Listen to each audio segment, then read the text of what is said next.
गव्हाणच्या शांतादेवीला महेंद्र शेठ घरत यांच्याकडून सोन्याचा हार अर्पण। रायगड ओवी न्यूज। उरण दिनांक 22 विठ्ठल ममताबादे। पनवेल तालुक्यातील गव्हाणच्या शांतादेवीची यात्रा पंचक्रोशीत प्रसिद्ध आहे। शांतादेवी नवसाला पावते अशी वर्षानुवर्षे भाविकांची श्रद्धा आहे। आंतरराष्ट्रीय कामगार नेते आणि काँग्रेसचे जिल्हाध्यक्ष महेंद्र शेठ घरत हे सुद्धा शांतादेवीचे निस्सीम भक्त आहेत।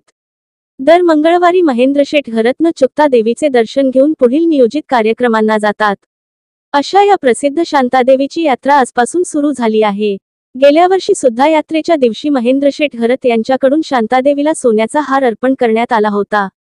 देवीवर अपार श्रद्धा असल्यामुळे यावर्षीही यात्रेच्या दिवशी महेंद्र शेठ घरत यांनी शांतादेवीला सोन्याचा हार अर्पण केला।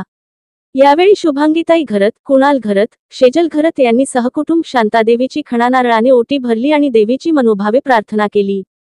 यावेळी महेंद्र शेठ घरत यांच्यासोबत घरत परिवार उपस्थित होता। गिरोबा देव आणि राम मंदिर, जरीमरी आई मंदिरातही ते सहपरिवार गेले होते।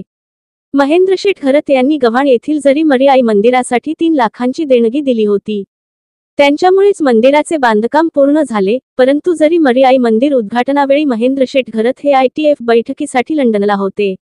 त्यामुळे आज जरी आई देवी मंदिर व्यवस्थापनातर्फे तसेच शांतादेवी मंदिरातर्फे महेंद्र शेठ घरत यांचा यथोचित सत्कार करण्यात आला। यावेळी माजी पंचायत समिती सदस्य भाऊशेठ पाटील, वसंत म्हात्रे, पांडू शेठ, काशीनाथ कोळी, अरुण कोळी, भरत कोळी, विजय घरत आदी मान्यवर उपस्थित होते। आपले हक्काचे मराठी चॅनल रायगड ओवी न्यूज चॅनल सदैव आपल्यासोबत। रायगड ओवी न्यूज चॅनल नेहमी पाहत रहा, लाईक करा, सबस्क्राईब करा आणि बेल आयकॉनवर क्लिक करायला विसरू नका।